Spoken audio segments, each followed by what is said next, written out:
everyone. Welcome to the Zone to Speak podcast. I'm your host, Juliana. Big shout out to our sponsors. Listeners, don't miss out on these amazing deals. Get 10% off Psych Plus, the best e-pump on the market. 35% off Frey Skincare for skin that sweats. And 25% off Genki Wellness nutrition packages. All using the coupon code Zone to Speak at checkout. Head to the podcast description for all the links and grab your exclusive discounts today. And now for the episode. Welcome to this episode of Zone to Speak. Today, I'm joined by the incredible Belinda Norton, a sustainable health and fitness educator, author, Australian Wellbeing Magazine presenter, and advocate for living a balanced and active lifestyle. With a Bachelor of Physical Education and years of experience helping others achieve lasting wellness, Belinda has dedicated her career to teaching the principles of sustainable health. From writing and speaking to leading by example, she inspires people around the world to embrace fitness, nutrition, and movement as part of a balanced life. In this episode, we dive into Belinda's expertise in fitness, exploring how cycling supports sustainable health and well-being. She shares practical advice on creating long-term health habits and her philosophy on balanced nutrition. Whether you're a seasonal cyclist or just beginning your health journey, Belinda's insights will motivate and empower you to make a sustainable change. So clip in, get comfortable, and let's ride into this conversation with the incredible Belinda Norton. Welcome to the podcast. Hi, thank you. Hello. What an introduction. Thank you. Thanks so much for having me. I'm really excited. Oh, thank you. I know it's like 5 a.m. your time. It's 7 p.m. here in Spain. How's the Gold Coast? Your account is always so beautiful with those beautiful sunrises and the ocean. Well, it's actually raining and windy today, so it's lucky that we're not outside doing a live right now. So I don't know. I don't think anybody will be out on their bikes this morning. Everyone will be on wind trainers or on Zwift probably. So tell us, what is sustainable health? What its principles and how they apply to everyday life? So sustainable health is being well and healthy, body, mind, and soul, that you are able to do around your personal lifestyle, so around your personal routine. When I write on sustainable health, I actually find out what the person's job is, including children. What activities do they need to go through each day that they can sustainably maintain their health and wellness around that? Yeah, that makes total sense. I also think that if you strive to do things that are so out of reach, the word itself, it says, is just not sustainable. So it's great to have people like you that really look into your lifestyle, what's within your reach and community and likes and dislikes to make those changes possible, achievable.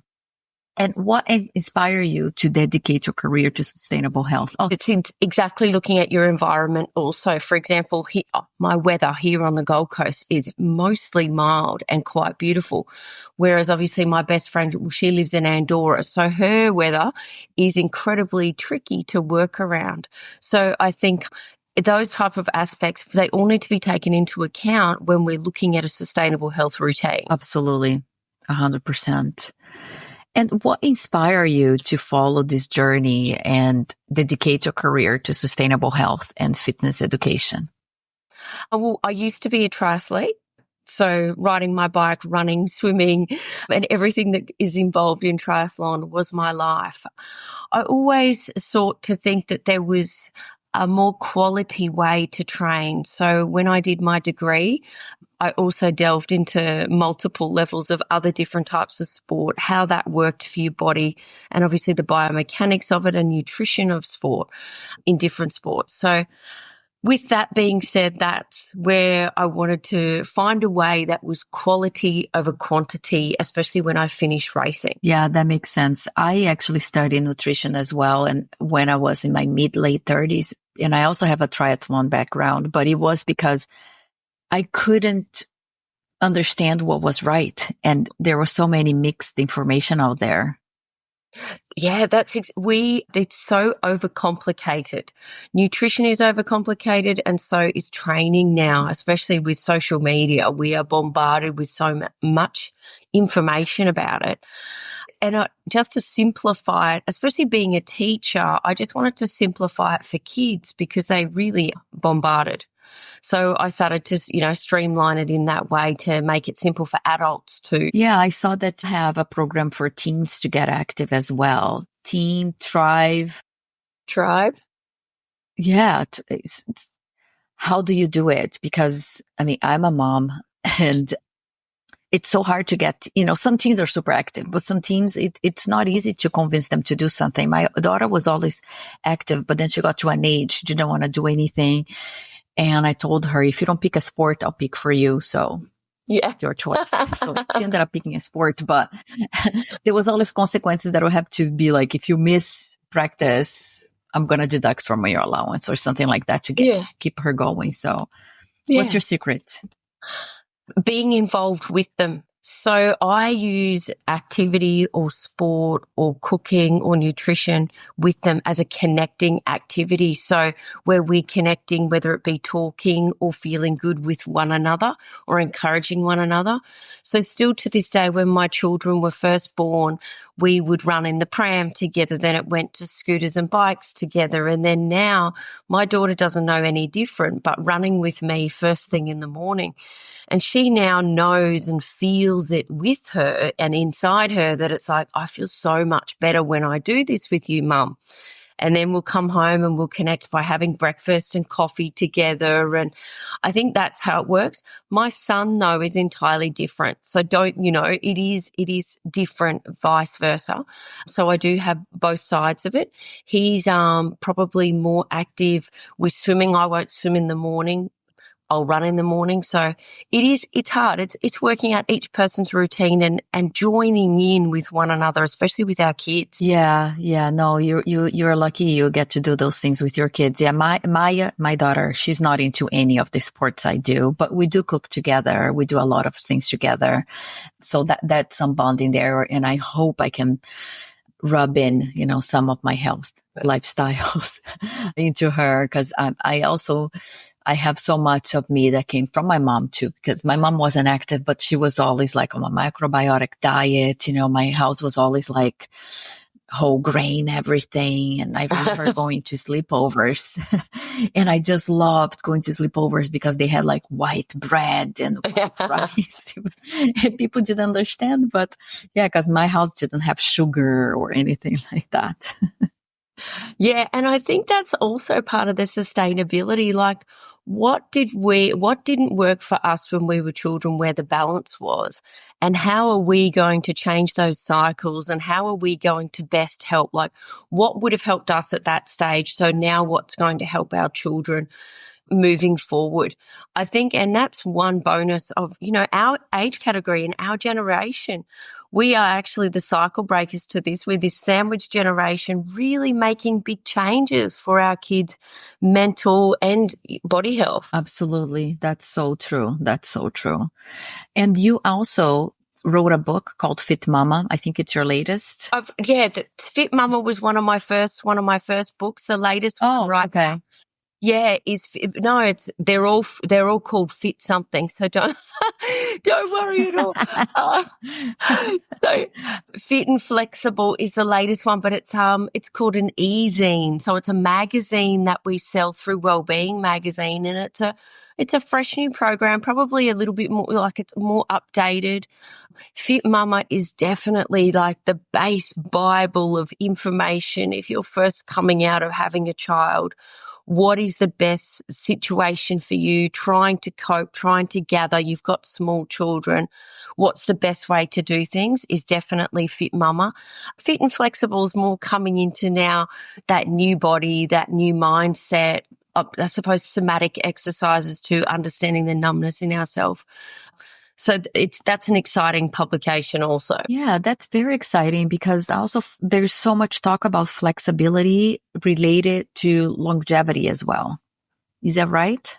Yeah, correcting and well, anti-aging essentially. Obviously, there was that time, where that bulk muscle used to be it. It used to be all about endurance, but now we're really looking at that whole body, maintaining flexibility, maintaining and somatic exercises are definitely going to be the new thing for 2025. I know that I've already written that first article for that. And somatic is obviously for, those people that don't know, is just listening to your body and taking that time to have proper breath within your body. What we've found across the world is a numbness. We've forgotten to feel how we digest food. We've been in such a rush to eat, to nourish, to just do things. We've forgotten to feel how our muscles move, how we stand up with our posture. So yeah, moving back to that, I'm very, very excited about. That's exciting. You need to share with me the links for the article. I would love to have on the description of the podcast and to read it myself. Definitely. Very cool stuff. And talking about that, what would be your go-to tips for building endurance and strength for a cyclist and incorporating flexibility, somatic exercises into the cyclist routine? Yeah. So obviously cycling, there's a lot of time on the bike. So obviously continuing with the program that you've got to do for your cycling program, but it's also you must maintain that stretch and flexibility. So I would be suggesting at least 3 to 4 stretch sessions a week, and then gathering those resistance sessions, whether it be with weights in a gym.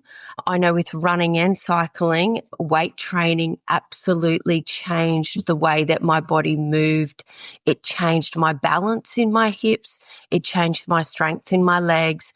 It's so important to add weight training to any cycling routine, and flexibility, being a yoga or a Pilates, definitely help. Yeah, I used to be much more flexible. I mean, obviously I'm also getting older, but I feel like with the cycling, you get so stiff, especially on the hip flexors. Are there any specific exercises or routines you would recommend for cyclists to improve performance and prevent injuries? Definitely jumping on the ground as often as possible and stretching out those hips. I would use some bands also. There's a variety of activity. There's a variety of exercises that, that should be done, especially for the lower body and the hips. But obviously the main yoga stretches across the hips and hip flexors and lower back, I think, are the number one thing that has to happen every single day. As soon as you get off the bike, while you're warm, or even have a shower, and then definitely begin a stretch routine off the bike for your hips and lower back. And what do you think? Just 10, 15 minutes is enough of a stretch after like a 2-hour, 3-hour bike ride? Oh, look, yeah. If you can do 10, 15 minimum, but definitely up to a half an hour one while you're still nibbling and still rehydrating, I think is key to maintaining that mobility. Like obviously the better that the more malleable our hip flexors are, then the better our performance, and then the better that we can load upon that with training. So it is actually the key. Being flexible through the lower back and hips is going to improve your performance level massively. Yeah. When I was more consistent doing mobility, strength, flexibility exercises, I had zero pain. Yeah. And now I'm starting to suffer again, and I really need to get back to it. It's just getting to the rhythm. And that's why also I'm asking about the time, because time is also a challenge to fit, talking about sustainability. So how do I fit in my training and all these like extras that you have to do to maintain being stronger, but also maintaining your health, like, the flexibility. So that's why I was asking, how is 15 minutes enough? Because it's so hard to fit everything in. Yeah, that's right. I'm thinking elite athlete, you would spend at least 20 minutes. But if, depending on what you can actually fit in, I think just doing your 5 to 10 minutes, for example, on a weekday for myself, I will go running early in the morning, then I'll come back and then I only have 10 minutes to stretch. I don't have any longer than that. That's my longest. So within that time, I'll make sure that make sure that I'm breathing through the stretch. I think it's really important to make sure that all those senses are on when you're doing it. So again, it's quality over quantity, where you really do stay in that moment. You're not stretching, scrolling on your phone at the same time, paying a bill. You're stretching your body. And I think that's what we do as mums. We add so much in, and then we're not actually doing the activity that we're trying to do essentially first very well. We're sort of doing it around. Yeah, So totally. yeah. Well, good. Something's better than nothing, but being present, it's very important. Taking those deep breaths and really working the stretches. Correct. You touched a little bit when you talked about, getting off the bike and start to hydrate and nourish and getting those stretches. I know you're also a nutritionist. What's your philosophy on nutrition for cyclists? Oh, look, I think it's philosophy for nutrition for every single body, which is eat as many vegetables as you possibly can. Make sure that you're getting in great, clean proteins. Nutrition is key to everything for every single body. Obviously, limiting sugars and dairies is definitely what I try to do for my body. I don't cope very well with dairies. So I think that definitely is the most important thing. Nutrient-wise for an athlete, it obviously depends on what your schedule is again, like working specifically with each person's body, but maintaining that hydration, even saltwater hydration, electrolytes are definitely key. And then, so if we're just looking at a base scope of things, it's just making sure that you're eating good food, good nutrients and minerals consistently. Yeah, it's when we try and go for grab fast things because we're just famished. We've got off the bike, for example, and we're like, I'm starving. We hunt for sugars and we hunt for salt and we hunt for anything that we can possibly see. So pre-preparing is so important. So what I'll do before I actually go out on a ride is I'll make sure that I've got something there when I get back that I can grab straight away too. So it's sitting in the fridge. I've already made it. So it might be, for example, a whole grain wrap with lots of veggies, some, leftover roast chicken in there, and it's ready to go, and I'll eat that. I think that's really important for anyone, and that's able to then sustain that health as opposed to making those really key little mistakes that we tend to make because we're in that rush again. Yeah, that's very good advice. And you beat me to it because I was going to ask if you have any post-ride meal that works for you. So that's a great idea, to prep. So when you get home, you're going to be starving. So you don't just grab the first thing you're craving, like you said, salt or sugar.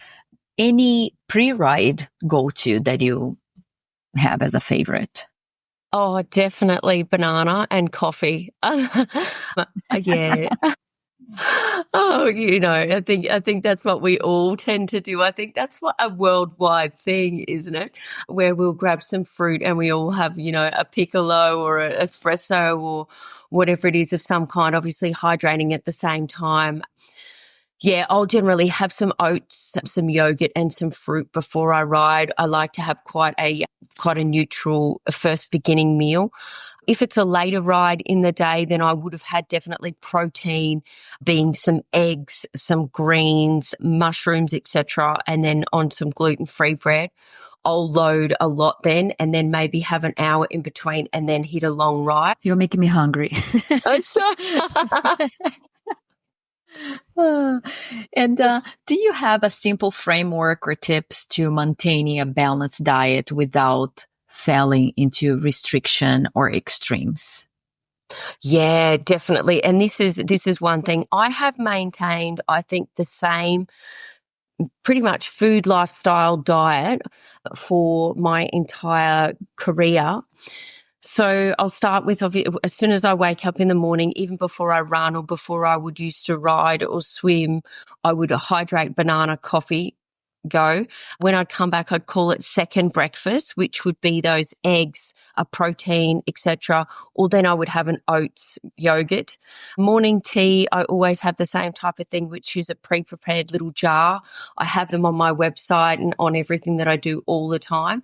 I love those because they're prepped, they're in the fridge, they're at work. My kids take them where they're going. They're in that jar. They're that perfect portion. They're layered up and they're delicious. And it's not even expensive. It's frozen berries and then it's obviously some yogurt, whether it be Greek or coconut yogurt, and whatever homemade granola or homemade oats or whatever can be eaten. For gluten-free, it's a bit different. So trying a gluten-free type of one. Lunch is always a salad, whether it be tuna, high protein, or it will be a wrap. Lots of quinoa at lunch I will always tend to add to. And then in the afternoon, it will be either some fruit again or some hummus or some vegetables there. Sometimes I'll have a protein shake at that time or a smoothie at that time, depending on where I'm at within the sugars during the day. And then nighttime, it's definitely that same type of run through of the different menus and dinner options. Obviously, loads of veggies and high protein for dinners. Yeah, I eat very similar, so I'm glad I think I'm doing okay. You would definitely. I do struggle sometimes to get enough protein, so I'm trying to top it up like you with protein shake, depending where I am on the day with my nutrition. Yeah. And it is hard when we're a busy working mum, trying to fit in those. And again, we just do the best that we can. Like I like to think that it is very much that 80-20. 80% of the time I will do exactly the right thing.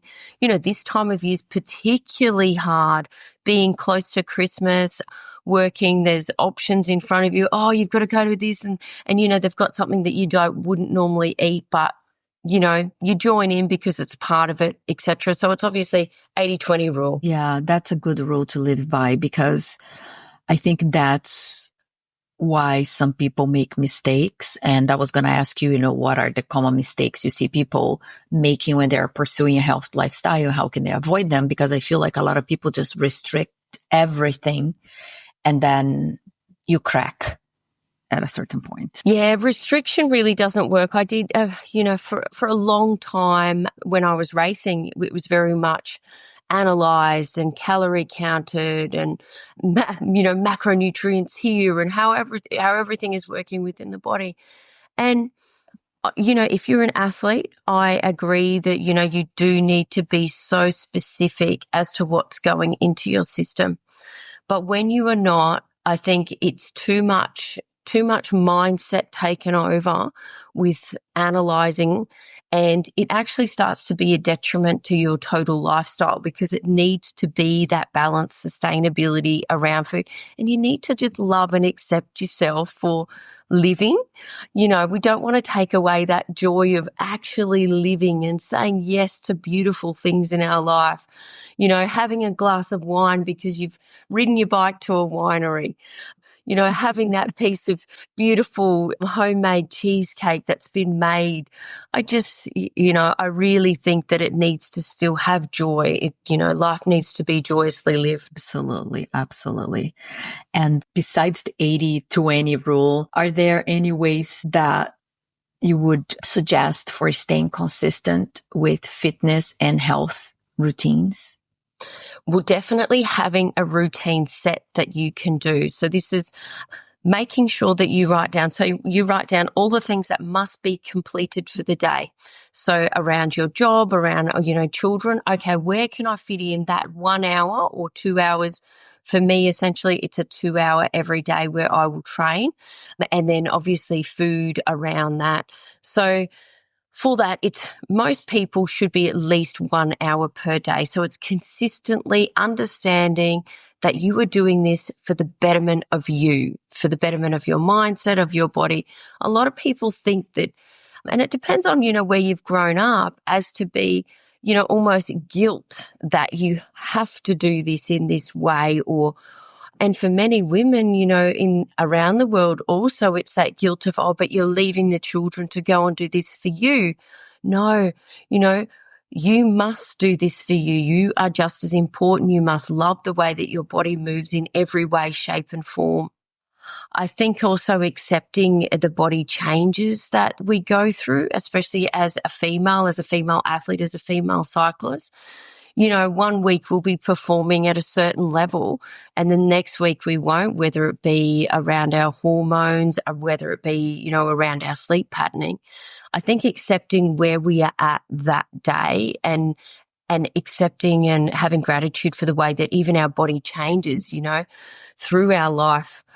I think it's really important. Yeah, you touched on something that it's true. And I see, because a lot of people ask me as well, there's the mom guilt, but there's also the guilt of not honoring your body or where you are, especially for women, because we have a cycle and there are days that you might feel a little bit more tired and you don't want to go out and get your exercise done. And it's okay. You're not going to lose fitness because of 1 or 2 days, but there's that guilt, so there's the guilt both ways on not doing something for yourself, or the guilt of go and do it and having the guilt of not being with your family. Yeah, it's incredibly tricky for females because we are coming from that cycle of our mothers of what we had to do. And we very much, like I was saying, the cycle breakers of everything happening forward for our daughters, for the women of the world. And I think we need to make sure that we honor our bodies in that way. We accept how we are. Like, for example, our bodies change as we sometimes feel heavy and loaded and, even cellulite for many women, we change through that and we judge it so harshly. So I think we need to, women need to lift women up too.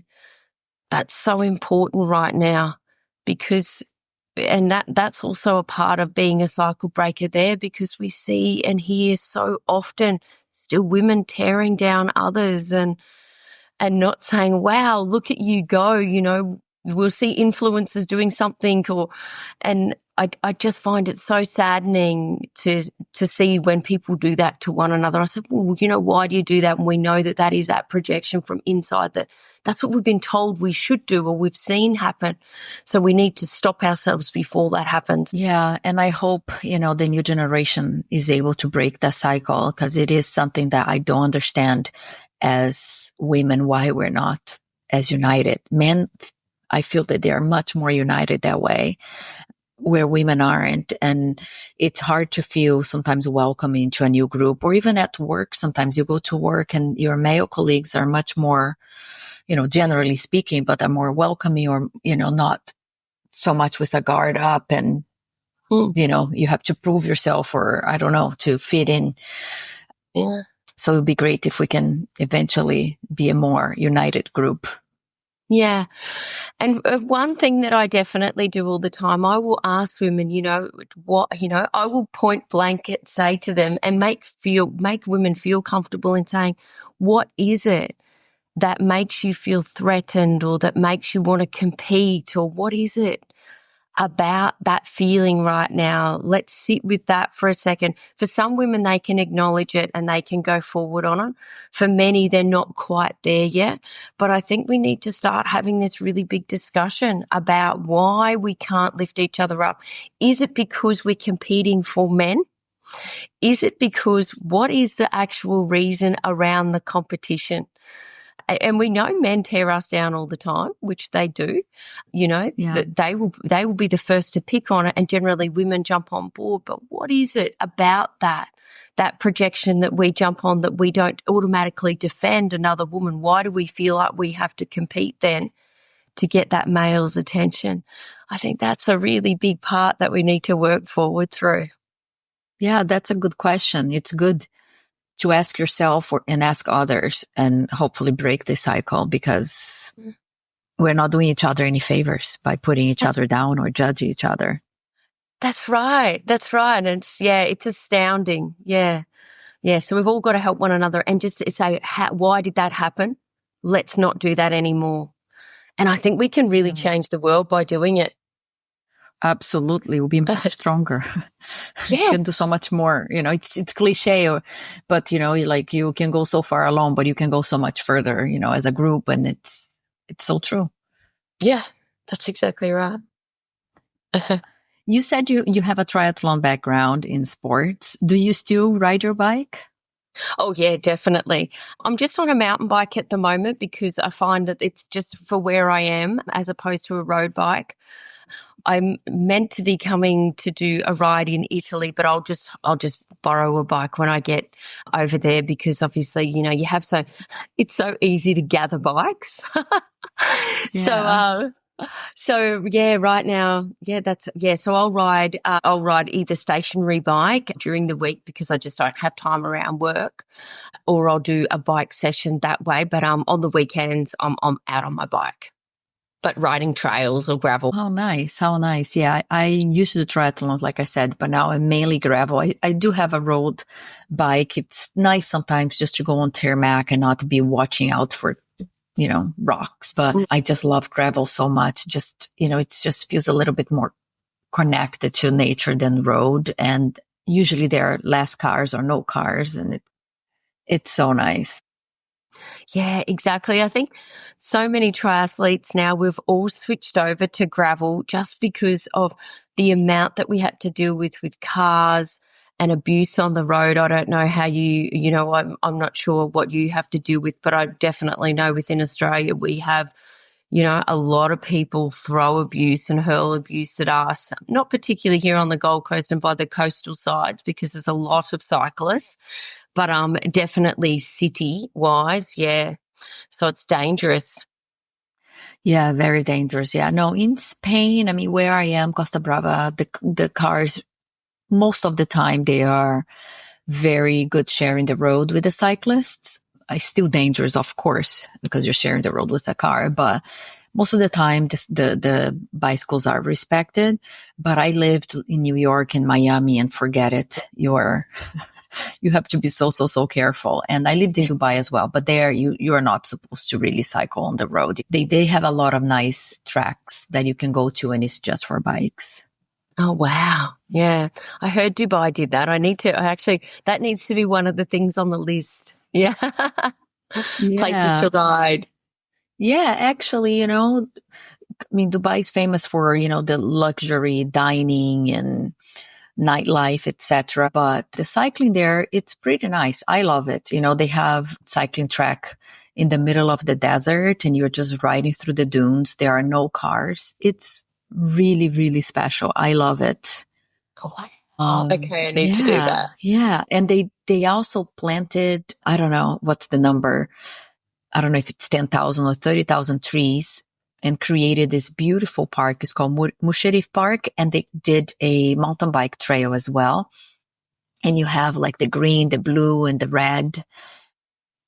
People say, oh, it's not that difficult, but it's a trail in the middle of the desert with trees. You don't even feel like you're in a city. It's really nice. And they are starting to try to combine now all the trails so you can go from one place to the other. Wow. It's quite nice. Wow. Okay. I'm adding that now to the list. Yeah. If you go to Italy, you can have a quick stop there. Yeah, that's exactly right on the way over. Yeah. Yeah. Where are you riding in Italy? I'm going with Emma, so I'm not quite sure. There's a tour that we're going to do. She's testing it out. So she got married in Tuscany, so we're going to head, I think, through that direction and where she was over there. So maybe probably Lucca and Siena and Florence, probably heading up through there. Nice. It's going to be beautiful. I was there a couple of years ago in Tuscany and was riding through Siena area as well. And you can't go wrong. It's really, really beautiful. Lots of ups and downs, the hills. So there's a lot of climbing, but it's gorgeous. And the food is amazing. Yes. My husband wants to go 2025 to the Dolomites. We haven't been there. So we'll see if we make that happen. Oh, I hope so for you. I definitely hope. Yeah. So I was going to ask you if you have any adventures that you're working towards, but I think it's Italy, or is there anything else? No, definitely Italy would be number one. I'm meant to be heading over to Andorra, so I'll definitely have a look there. And then also, I might add on Dubai to that. So I would love. And any dream cycling trip anywhere in the world, where would be? Oh, Well, I have to come to Spain anyway. So I would love to check that out. I've never been to Spain. So I've got a couple of friends who are here, and then obviously Emma, who lived there for a little while. So yeah, I'd love to get there also. Yeah, you'll love it here. Let me know if you ever come. I will. Don't worry, I will. Yeah. Yeah. Well, it's been lovely to chat with you. Thank you. Thank you. Lovely to chat with you. Thank you so much for having me. Yeah, thank you. I know you made time for me super early morning. Really appreciate your time and your amazing insights. I'm sure it's going to be a great episode. Thank you so much. Thank you. And that's all for today's episode. I want to thank the listeners for tuning in. Your support means everything. If you enjoyed this episode, please consider following, leaving a review, and sharing it with your friends.